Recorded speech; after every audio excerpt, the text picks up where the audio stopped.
Assalamualaikum warahmatullahi wabarakatuh.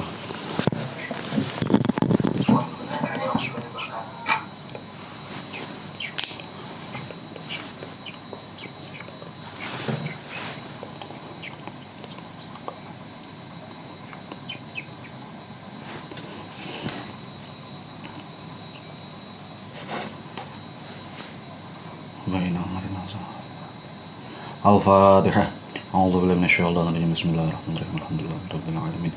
Ar-Rahmanirrahim. Maliki yaumiddin. Iyyaka na'budu wa iyyaka nasta'in. Ihdinas mustaqim. Shiratal ladzina an'amta 'alaihim ghairil maghdubi 'alaihim waladdallin. Bismillahirrahmanirrahim.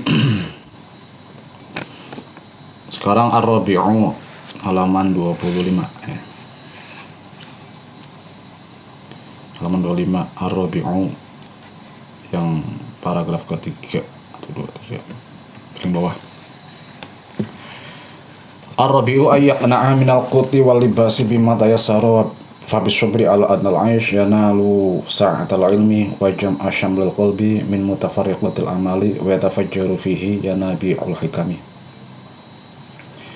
Ar-Rabi'u utawi yang keempat dari apa ya, sikap atau sifat yang harus dimiliki seorang pelajar terhadap dirinya sendiri. Jadi bagaimana dia bersikap kepada dirinya sendiri. Yang keempat adalah, kalau yang kemarin kan yang satu itu adalah ya membersihkan hati, mensucikan hati dari penyakit hati. Yang kedua niat dalam belajar itu harus bagaimana. Terus yang ketiga, sesegera mungkin belajar, sesegera mungkin ngaji. Nggak usah nunggu tobat dulu, nggak usah nunggu tua dulu. Nah, yang keempat sekarang adalah ayyaqna'a minal quti. Warabi'u tawi yang keempat iku ayyaqna'a qanaah, menerima apa adanya. Sapa si wong si tolib. Ya tolib ya, muta'alim atau tolibul ilmi.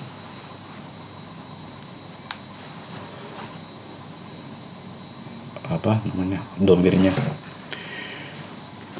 Minal quti, nerima padanya minal quti dari makanan pokok, walibasi dan pakaian. Jadi nerima apa adanya, makannya nasi sama kangkung, nasi sama tempe, ya terima makan. Meskipun di rumah dia anak pejabat, dia orang kaya, dia anak raja, kalau ternyata ketika belajar itu kondisinya semacam itu, ya sudah, qanaah, terima saja.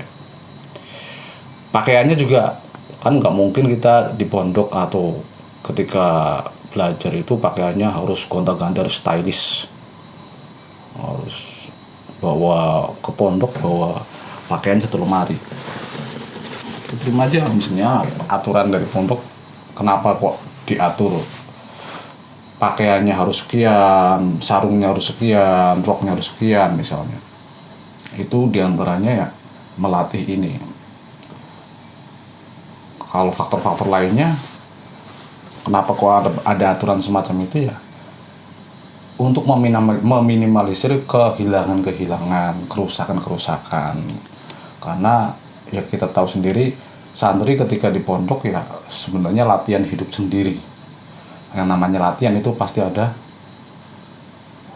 error, pasti trial dan error itu masih ada. Makanya ada aturan semacam itu ya, diantaranya maksud dan tujuannya adalah ini, untuk dia supaya nerima, supaya ya sudah, saya pakaiannya ini apa adanya, nggak usah, bahasa Jawanya nggak usah macak, nggak usah berhias terlalu berlebihan, nggak usah stylish. Ya kita tentu memantaskan diri, rapih, bersih itu penting tetap. Cuman ketika pakaiannya, dalam berpakaian misalnya pakaiannya punyanya putih semua, ya nggak apa-apa putih semua. Ya warnanya cuman itu aja, nggak apa-apa, itu aja. Yang penting rapi, yang penting bersih. Gitu.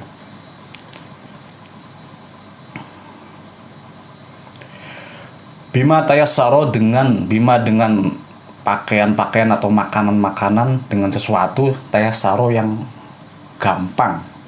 Sapa talib bi kelawan tayasaro yang gampang apa mah. Yang gampang apa mah. Jadi ya seadanya segampangnya, nggak usah ribet-ribet nyari belanja di online atau apa. Tanah Abang, nggak usah ribet-ribet seadanya.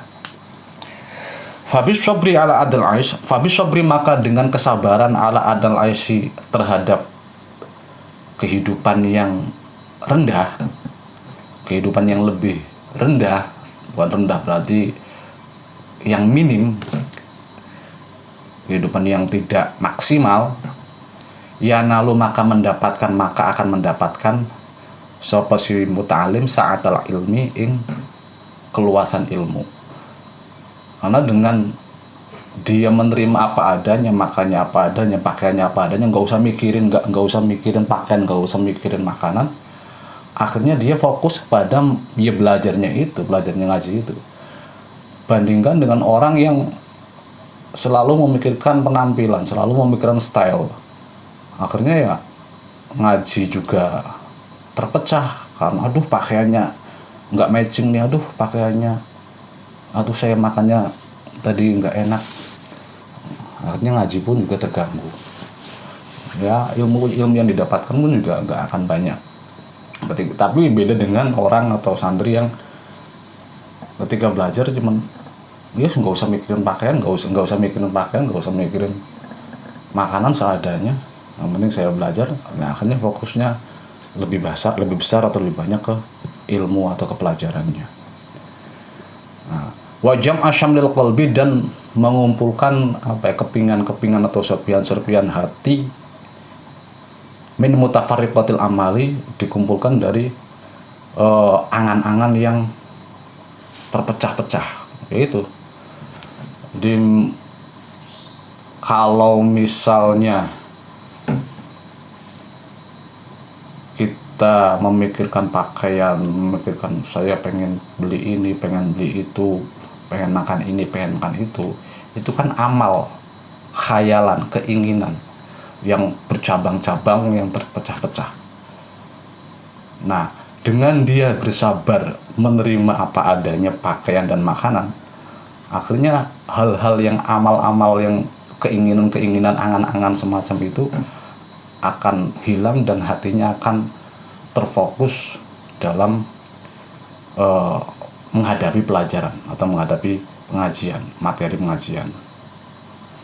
Nah, setelah hatinya terfokus, wa yatafajjaru fihi yanabiul hikam, dan akhirnya wa yatafajjaru, dan mengalir fihi ing dalam qalb apa yanabiul hikami, sumber-sumber kebijaksanaan, sumber-sumber hikmah. Akhirnya dengan dia mampu untuk bersabar, hatinya sudah mampu fokus untuk belajar, akhirnya ilmu-ilmu hikmah pun akan mengalir deras ke dalam hatinya.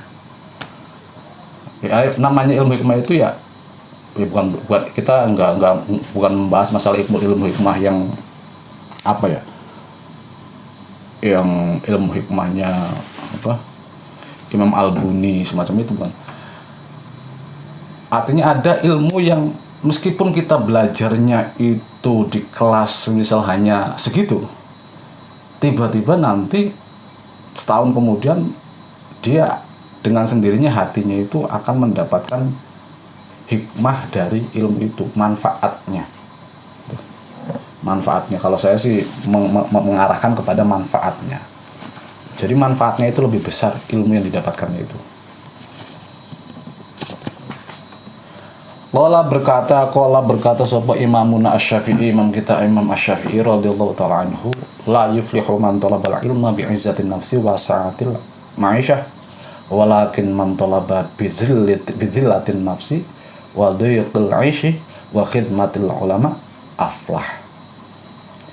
Imam Syafi'i pernah berkata dalam diwan Syafi'i, diwan Imam Syafi'i. Diwan Imam Syafi'i itu kayak semacam syair, kata-kata mutiara itu isinya. Ada diwan Asy-Syafi'i dikumpulkan. Nah, di dalam diwannya itu beliau berkata, Man tolabal ilma, man utawi sapane wong barang siapa iku tolaba mencari, belajar menuntut ilmu sapa man, al ilma ing ilmu, menuntut ilmu mencari ilmu, tapi dengan kondisi bi'izzati nafsi, dengan kemewahan diri. Ulah mondok dianterin, makanya Pajero, makanya mobil keren, sepatu yang harga di atas 500.000. Terus, tempat tidurnya yang lain dapat jatah di pondok, dia bawa sendiri. Yang izzatin nafsi, dengan kondisi keadaan yang istimewa. Ya anulah kelas elit lah, orang-orang elit. Wasa'atil ma'isyati, dan kehidupan yang leluasa. Kasih jajannya 1 bulan 1 juta. Terus ya makannya nggak terima dari pondok, beli dari luar, nggak mau yang dari pondok. Nah itu menurut Imam Syafi'i, la yuflihu, tidak akan berhasil sopoman orang tolaba yang mencari sopoman al ilma ing ilmu bi'izzatin nafsi wa sa'atil ma'isyah, dengan kondisi diri yang mewah, bermewah-mewahan, dan wasa'atil ma'isyah, dan kehidupan yang longgar. Jadi akhirnya apa? Kondisi semacam itu, orang yang semacam itu kondisi yang bagaimana? Kondisi orang yang masih terkekang nafsu. Nah, nafsunya sudah masih besar, nafsu al-ammaratu bisu, nafsu yang memerintahkan keburukan. Nah, padahal kita tahu sendiri nomor 2 itu kan, nomor pertama adalah thaharatul qalbi. Syarat apa-apa yang harus dilakukan oleh seorang pelajar itu adalah thaharatul qalbi, membersihkan diri. Nah, ketika dia membersihkan hati, nah ketika dia belajar kemudian dengan bermewah-mewahan, berarti dia masih menjadi budak nafsu. Hatinya masih tersandra oleh nafsunya. Jadi ya belum bisa mensucikan hatinya. Makanya Imam Syafi'i mengatakan la yuflihu, tidak akan berhasil, tidak akan sukses. Walakin man, akan tetapi utawi wong, tolaba yang akan tetapi utawi orang iku tolabahu, yang mencari supaya man ing ilmu bizillatin nafsi, dengan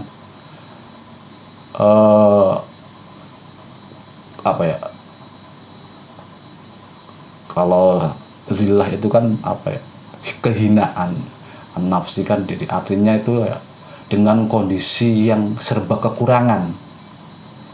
Wa dhuikil aisyati, dan kehidupan yang sempit alias tidak leluasa. Dia dapat kirimannya yang rata-rata misalnya umumnya itu sebulan 300.000, dia hanya 100.000 misalnya. Samping itu dia juga wa khidmatil ulama, dan khidmah, melayani ulama, melayani kiainya, jadi khodim. Ya enggak mesti harus daftar jadi khodim juga melayani kiai itu. Tugas kita misalnya di masjid ya melayani minumannya kiai, tuh mempersiapkan pengajiannya kiai, itu khidmah. Bahkan kan santri salaf itu ya mencari cara bagaimana untuk masuk dalam kategori khidmatul ulama tanpa harus jadi khodim. Misalnya ketika kiai masuk ke masjid mau pengajian, pada berebut menata sendalnya kiai, itu ada khidmah. Di antara khidmahnya itu hal kecil tapi memiliki dampak. Yaitu dampaknya apa? Dalam hatinya itu akan yatafajjaru fihi yanabi'ul hikam, akan mengalir ilmu-ilmu hikmah dalam hatinya. Itu ilmu-ilmu yang tidak dipelajari itu akan datang. Nah, orang-orang semacam itu iku aflahu, akan lebih sukses.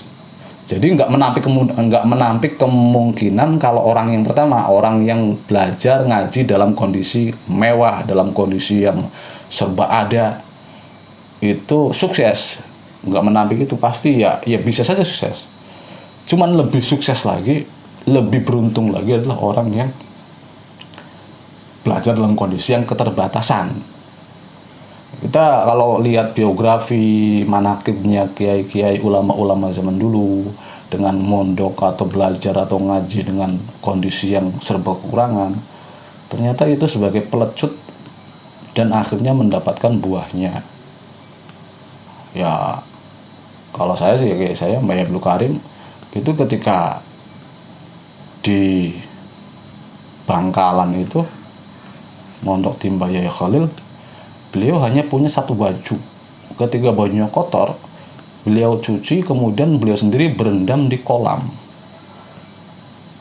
baju sambil nunggu bajunya kering. Berapa jam siang itu?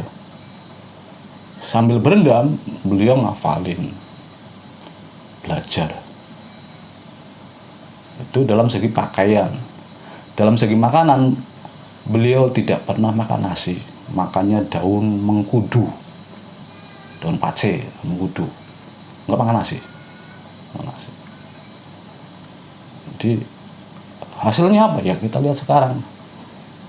Beliau sebagai jadi ulama besar yang min jumlatil auliya, kalau keyakinan saya sih tetap min jumlatil auliya, dan memiliki dengan berkahnya yang memiliki pesantren yang sampai sekarang masih eksis. Maksudnya kiai-kiai lain pun sama, memiliki cerita-cerita pahit dalam belajarnya.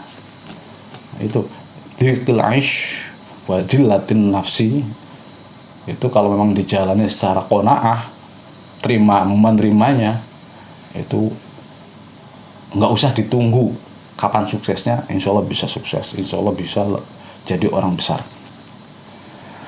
Wal khamisu utawi yang kelima iku ayak sima membagi sapa si thalib atau si muta'alim awqata lailihi ing waktu malamnya thalib atau muta'alim, wa naharihi dan waktu siangnya muta'alim. Jadi harus di-manage waktunya. Kapan saya mutolaah, kapan saya ngapalin, kapan saya beribadah, berzikir, kapan saya ngobrol sama teman-teman, kapan saya musyawarah, kapan saya bermain. Wayagtanima dan menjarah atau mengambil sebanyak-banyaknya, ya menjarah, mengambil sebanyak-banyaknya. Ma'ing sesuatu baqiya yang masih ada apa min umrihi, nyatane umurnya muta'alim. Jadi pergunakan umurnya, waktunya yang masih memungkinkan untuk belajar. Habiskan semua waktu terbanyaknya untuk belajar. Fa inna baqiyatal umuri, karena sesungguhnya sisa umur iku la qimatalah, tidak ada harganya, iku maujud laha kedua baqiyatul umur, karena waktu sisa umur kita itu tidak ada harganya, itu enggak ada harganya, bukan, tapi tidak bisa dihitung, tidak bisa dinilai harganya. Karena kita nggak tahu mati kita itu sejam lagi, sehari lagi, seminggu lagi, sebulan lagi. Makanya sisa waktu yang ada itu nggak ternilai, tidak ternilai. Saking mahalnya, saking besarnya, saking pentingnya. Wa ajwadul awqati utawi paling bagus piro-piro waktu terbaik lil hifdzi untuk menghafalkan adalah iku al asharu, waktu apa? Waktu sahur. Jam 3, jam 4 mau subuh, itu waktu terbaik untuk menghafal. Walil bahsi, dan untuk membahas atau musyawarah atau berdiskusi, iku al abkaru, waktu pagi masih fresh, itu digunakan untuk berdiskusi, musyawarah. Walil kitabati, dan untuk menulis, menyalin. Maksudnya kalau waktu saya dulu mondok itu pasti ada pelajaran yang wajib menulis. Alfiyah ditulis, Waraqat ditulis, Imriti ditulis, Jurmiyah ditulis, Qawaid Syarfiyah ditulis, Al-Maqsud, Nazm Al-Maqsud ditulis. Ya ditulis nggak nazmnya doang, ada qauluhu-qauluhunya di belakangnya itu. Nah itu menulis itu menyalinnya juga dengan menulisnya juga bukan dengan pulpen biasa, pulpen tutul. Diasah dulu pulpennya pakai amplas. Terus udah jadi bikin tintanya. Cuma sekarang mungkin tintanya sudah cair semua, dulu pakai batangan yang dari Cina itu, tulisan Cina. Digosok dulu, dikasih air, digosok dengan di kaca untuk mencairkannya itu. Terus dikasih ars, namanya kain, kayak kain, ada yang makainya kain kayak ars gitu, ada yang makainya serabutnya pisang yang kering kayak gitu. Sudah masukin ke botol. Kalau botolnya botol sudah bersih, enggak bekas apa-apa, enak, baunya enggak kayak bau busuk. Tapi kalau misalnya botolnya, biasanya wadah tintanya itu wadah balsem, bekas wadah balsem, itu baunya masya Allah. Tulis.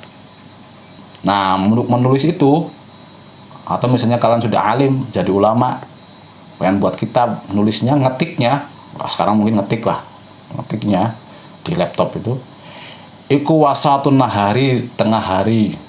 Jadi setelah diskusi, semuanya materi diskusi, pengetahuan baru setelah diskusi itu, tuliskan, ketikkan, dibuat arsip, dibuat buku. Walil mutola'ati, dan waktu terbaik untuk mutola'ah itu ya namanya tola'ah itu melihat. Jadi mutola'ah itu mengulang kembali, melihat-lihat kembali, dibaca lagi. Setelah di kelas kemarin atau tadi malam, kita buka lagi kitabnya, kita pelajari ulang lagi. Walil muzakarati, dan untuk diingat-ingat lagi pelajarannya. Iku waktu terbaik adalah iku al-lailu, malam hari. Dia habis isya itu muzakarah, mutola'ah. Nah, itu waktu-waktu terbaik untuk proses belajar di manage. Jadi kapan kita ngapalin, kapan kita mulai ngobrol diskusi, kapan kita mulai nulis, kapan kita mulai mutola'ah, itu waktu terbaik. Wa ajwadu amakinil hifzi, utawi tempat-tempat terbaik menghafalkan, untuk menghafalin Quran. Kalau dulu saya nggak ngafalin Quran cuman sama surat-surat pilihan, surat Al-Kahfi, Yasin, Waqiah, Al-Mulk, sama Tabarok 5.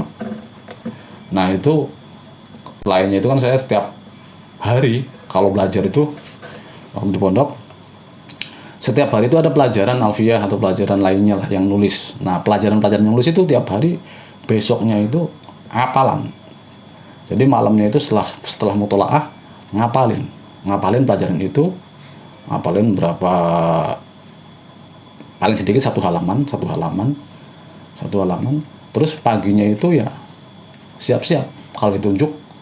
Kalau misalnya guru saya, namanya mustahik ya, kalau istilahnya saya itu mustahik, saya itu nunjuk ya, siap maju ke depan, langsung hafalin, dibaca hafalannya itu di hadapan beliau. Atau ada yang semuanya satu kelas itu satu baris maju. Nah santri-santri yang ngerasa nggak ngapalin, udah langsung berdiri, tahu diri, nggak maju, langsung berdiri. Berdirinya berapa lama? Ya dari jam 7:30 sampai jam 9, sampai selesai pelajaran pertama. Pelajaran pertama itu jam 1,5 jam. Masuk itu jam 7. Tank kan pakainya pakai lonceng, pakai tank itu, besi itu, tank. Masuk jam 7. Tank berangkat dari kamar jam 7. Nanti tetap guru itu sudah standby di depan gedung itu jam 7:05, ada yang jam 7:10. Kalau lebih duluan guru, maka santri-santrinya dihukum merangkak, ada yang push up, ada yang tawaf, muterin aula. Nah, sampai telat sampai 7:30, 7:30 bel lagi, masuk mulai pelajaran. Mulai pelajaran itulah setoran hafalan. Nah, setengah jam lebih lah baru setengah jam, terus setengah jamnya itu musyawarah. Silakan pelajaran yang kemarin dimusyawarahkan. Setengah jam lagi memaknai, belajar sampai jam 9.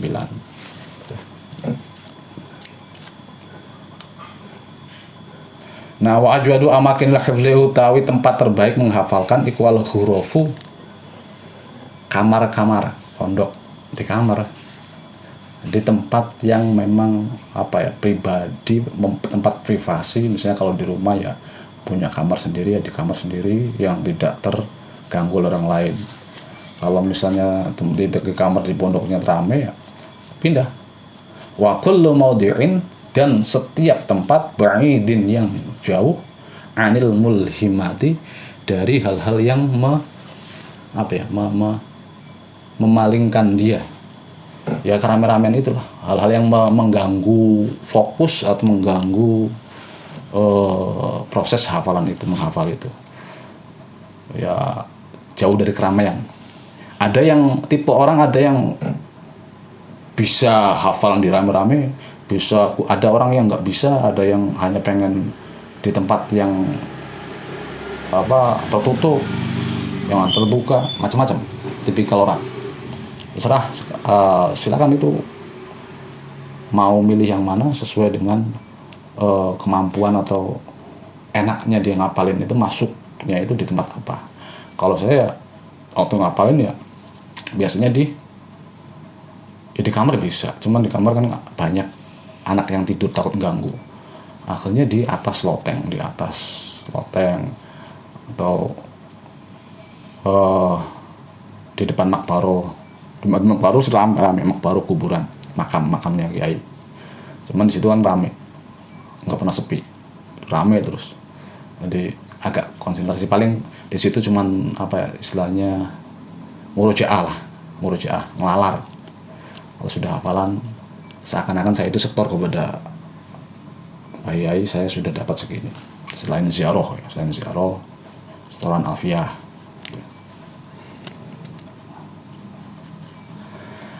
Walayah sunu, dan tidak bagus, tidak baik apa al-hifdzu menghafalkan bihadratin nabati, di hadapan pepohonan. Nah, saya nggak tahu ini kenapa, hikmahnya apa. Tidak baik menghafalkan, tidak bagus menghafalkan apa aja, Quran atau bait atau apa, di hadapan pohon-pohonan, tanaman-tanaman. Wal khudrati, dan hijau-hijauan. Wal anhari, dan di pinggir sungai, di sungai atau di kali. Wadoji jil aswati, dan geger atau gemuruhnya suara rame-rame suatu tempat rame. Itu nggak bagus untuk proses masuknya. Ya mungkin kalau kita di tempat hijau-hijauan, di taman misalnya, kita justru tidak fokus kepada ngapalinnya, malah ya senang-senang lihat tamannya, senang-senang lihat hijau-hijauannya, mungkin begitu, lihat bunga-bunganya. Jadi nggak fokus ngapalinnya, malah fokus kepada bunga-bungaan yang indah itu. Di sungai juga sama, sungai mengalir, setiap aliran ada sesuatu yang terbawa, kita akan buyar lagi. Oh, itu ada apa? Nah, itu. Wasadisu utawi yang keenam, iku ayu qolilah. Ini yang agak berat juga. Memang berat, semuanya berat. Kalau menurut saya semuanya berat. Kalau memang tidak ada tekad yang kuat itu berat. Wasadisu utawi yang keenam, iku ayu qolilah, menyedikitkan, meminimalisir sapa si muta'alim al-akla, ing makan, wasyurba, dan minum. Nggak harus puasa sebenarnya. Nggak harus puasa. Ya cara kalau kata orang sekarang mungkin ya agak menjurus ke arah diet lah. Nggak puasa. Syukur-syukur kalau puasa sekalian, silahkan. Cuman kan nanti ya itu, pertimbangkan kalian berpuasa dengan yang enggak ketika dalam proses belajar. Kalau puasa kemudian belajarnya itu tidur, ya percuma. Itu makanya di pondok tidak dianjurkan, tidak diperintahkan, tidak diadakan puasa sunnah. Nah, wis. Silakan memilih. Kalau mau puasa ya silakan. Kalau kuat belajarnya, kalau enggak ya enggak apa-apa. Ini tidak terlalu dianjurkan. Bukan berarti wah di pondok asakofah tidak disuruh untuk tahajud, tidak disuruh untuk puasa sunnah, pondok apa itu. Ya pertimbangannya itu bukan masalah tidak mewajibkan. Orang itu sunnah kok diwajib-wajibkan. Kita tetap apa kaidahnya?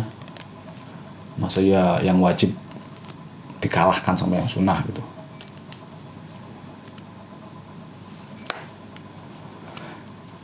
Fa inna syaba'ah, karena sesungguhnya kenyang. Ketika ada rasa kenyang, iku yamna'u, mencegah, menghalangi apa syaba' minal ibadah, dari ibadah. Kalau orang sudah kenyang, kalian misalnya puasa, buka puasa langsung kenyang, itu kan kalian rasakan sendiri. Ketika mau taraweh, mau sholat, itu agak berat.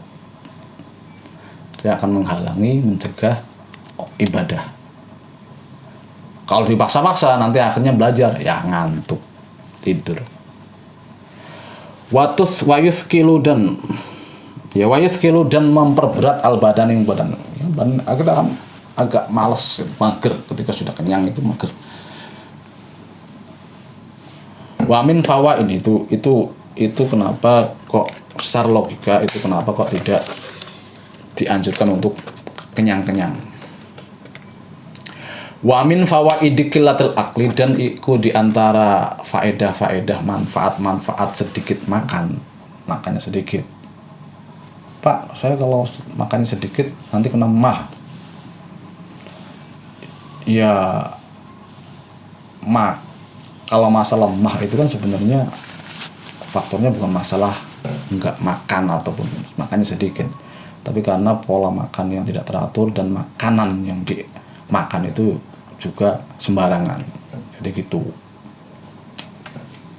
Diobatin dulu mahnya, kalau mahnya sudah selesai baru melalui program meminimalisir makan. Di antara faedahnya adalah sehatal badani, utawi sehatnya tubuh.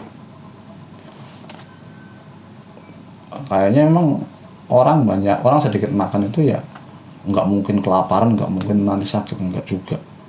Yang penting komposisi, gampangannya secara kesehatan komposisi protein, vitaminnya itu tercukupi meskipun nggak banyak yang dimakan.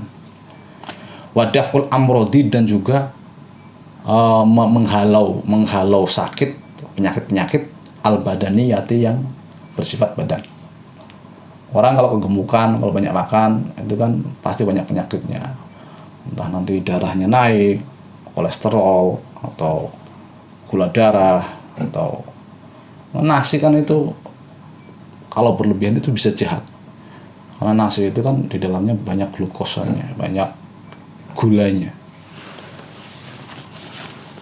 Belum lagi misalnya masalah penyakit lainnya. Fa inna sababaha, maka sesungguhnya penyebab amrod al badaniyah iku kasratul akli, banyaknya makan, wa kathratus syurbi, dan banyaknya minum. Itu diantara penyebab orang itu sakit, gampang sakit itu lagi makan, minum. Jadi kalau kedokteran yang simpel, itu ada dokter yang simpel itu membandingkan orang zaman dulu yang nggak gampang sakit dengan orang yang zaman sekarang yang mudah sakit. Akhirnya kita mengenal istilahnya ada junk food, makanan sampah sebenarnya sih, ya, semacam itu. Orang zaman dulu ya dalam mengolah makanan juga misalnya nggak pakai magicom, nasi liwet di panci atau didandang, nggak pakai magicom, itu malah justru lebih bagus. Memakan nasi yang tidak panas atau tidak hangat, yang dingin, itu lebih baik daripada nasi yang hangat atau nasi yang panas. Yang panas. Kalau saya pernah baca itu semacam itu. entah ada unsur apanya, masalah apa penelitiannya. Jadi sebenarnya semacam itu. Cuman orang sekarang kan pengennya untuk antisipasi itu, nggak mau repot, nggak mau ribet. Terus mungkin zaman dulu orang dalam bercocok tanam ataupun menanam sayur-sayuran itu ya pupuknya nggak ada pupuk yang kimia sintetis, semuanya pupuk organik, pupuk paling ya kotoran hewan, jadi nggak ada unsur-unsur kimianya. Sekarang semuanya hampir dengan bahan-bahan kimia pupuknya, jadi bahan-bahan kimia itu terserap pada sayuran-sayuran kemudian masuk ke tubuh kita. Ya wajar saja ketika orang-orang zaman sekarang gampang kena penyakit. Itu diantara faedahnya. Kama sebagaimana perkataan atau syair kila yang diucapkan opoma, sebagaimana ada syair yang diucapkan, fa inna da aktsaru ma tarah yakunu minat ta'ami awis syarab. Fa inna da maka sesungguhnya penyakit iku aksaruma paling banyak-banyak ke aksaruma tarohu iku paling aksaruma tarohu paling banyak-banyaknya melihat sapa sira ing dak, karena sungguhnya penyakit yang kalian lihat iku yakunu ada opo dak itu ada penyebabnya iku minat to'ami dari makanan awis syarobi dan awis syarobi atau minuman. Itu diantara faedah sedikitnya makan dari segi badan.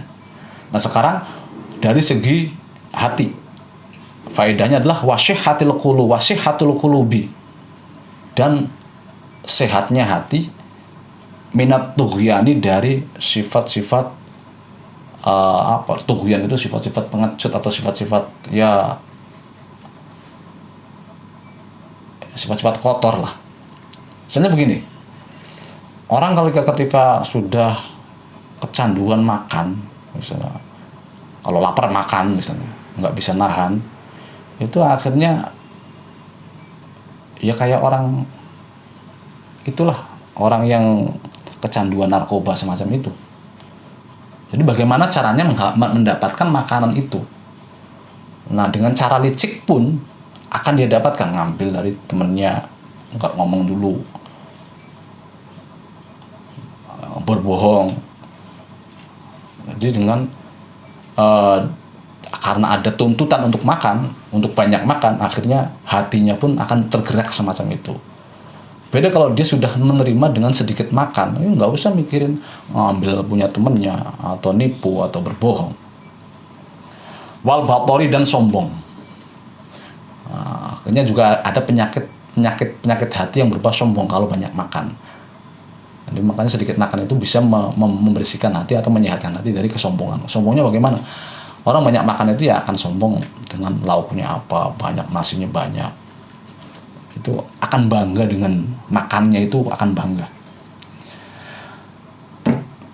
Dan selain itu, di sisi manfaat sedikit makan juga, walam yuro dan tidak terlihat atau tidak diketahui sopo ahadun seorang pun minal ulama dari ulama, minal aulia dari ulama, dari para wali, wal aimati dan para imam, wal ulama dan ulama, tidak tercatat, tidak terpantau, tidak diketahui seorang pun dari para wali, para imam, para ulama, al akhyari yang pilihan, ulama-ulama bener ulama,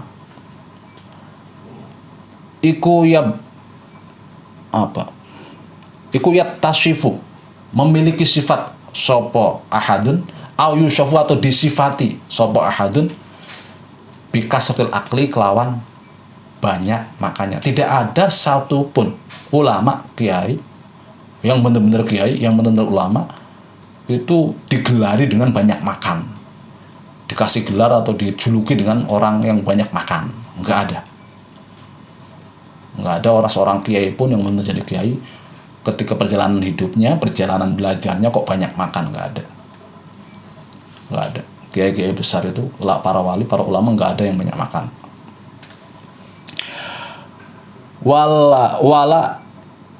wala humida dan tidak dipuji sapa si ahadun bihi kelawan kasrotul akli.